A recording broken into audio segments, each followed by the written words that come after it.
Salatul Fatiha Bakao Bijawhiratil Kamal Duka Tazalasima Umolaka Rasulallah Yambaka Inayat Kamar Kabarama Kutubi La ilaha Oh ya Allah la ilaha oh Allah la ilaha Allah la ilaha illallah Majodu amana kutanu jina Bismillah ya Hadi Bismillah ya Hadi Oh Allahumma ya Hadi Alahimu ya Hadi Nanu Khadimu Barakamu Nanu Ababu Barakamu Huwa yazna mi kulli li alfi Mulana Sheikhu Barahama Kutubi La ilaha Oh Allah la ilaha Oh Allah la ilaha Allah la ilaha illallah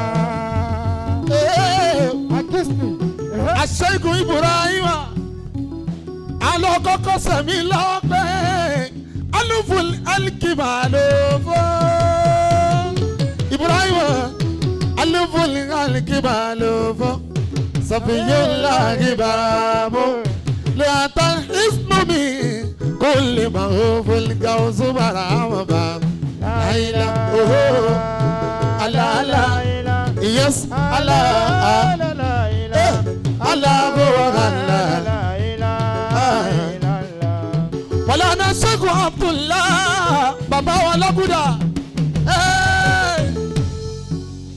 Mo kí kalẹ̀ Shehu Mo kí kalẹ̀ Shehu Mo fi Ibrahim kí wa Sayyida Fatiha Mo ní ilahul alikika toka Sima mulika onibaramu Jamaluddin wa Dunia Maulana Sheikh Barahama Baba Ziki Allah Allah Oh Allah Allah la Allah Allah la ilaha Allah la ilaha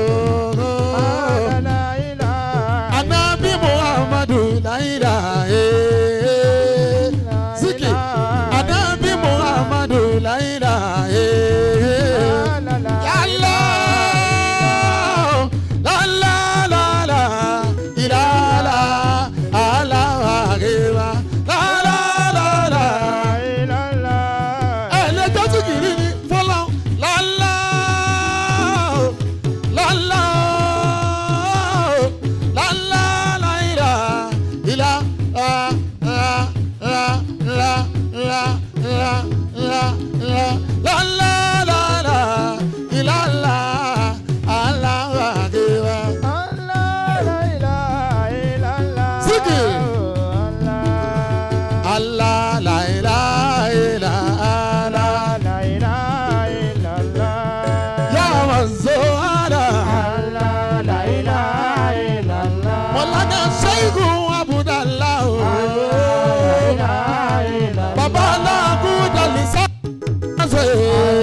Lisanu yaze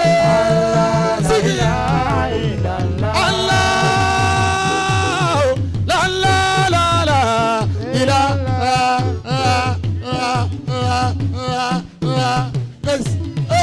Allah la la illallah Allah ainu Allah la la illallah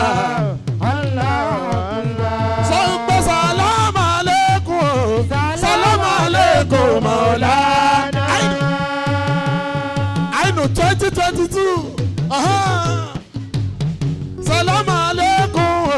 Salam alaikum Maulana Salam alaikum Maulana Sheikh Barahama Kaula Sohibul Faida Alifatu Sheikh Tijani La ilaha illallah Akisudo Momidunale Yes La ilaha illallah Maulana Shehu Barhama.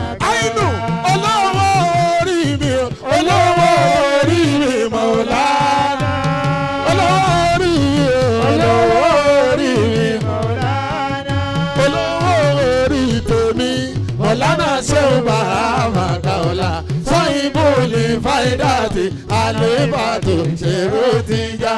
La ilaha illallah Mumiduna. Yase la ilaha illallah Maulana. Ó sọ wípé ìfẹ́ ayé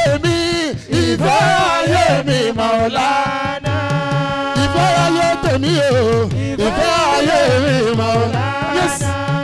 Ìfẹ́ ayé tiwa Maulana Shehu Barhama. Sọ́yìnbó ní fáyidàtì àlébàtò ṣèrò ti já. La ilaha illallah Mumiduna. Yes, la ilaha illallah Maulana Shehu Barhama. Aza Barhama Zaka Senegale Adi. Aza Barhama Zaka Senegale. Aza Barhama Zaka Senegale Ariwo. Aza Barhama Zaka Senegale. Tó sọ wípé Maulana Shehu Alhaj Ibrahim Senegal. Maulana Shehu Alhaj Ibrahim Senegal. Sọ pé Ibrahim o Habibatu Alami. Ibrahim o Habibatu Alami. Sọ pé Ibrahim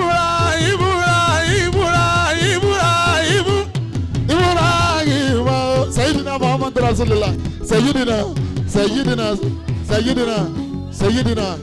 Sayyidina Muhammad Rasulullah. Ẹ má bínú kú tanú jìnnà ni. مولانا شيخ أحمد الكشكي أهلا وسهلا ومرحبا ومرحبا. اللهم اجعل يوم جفوا الفا ذاكر الرئيس الإلهي. آمين. أكبر كلمة الوجيزة. كلمة الوجيزة. لا تنو الفا الشيخ أحمد الكشكي. ولودو أهلا وسهلا ومرحبا ومرحبا. أهلا وسهلا.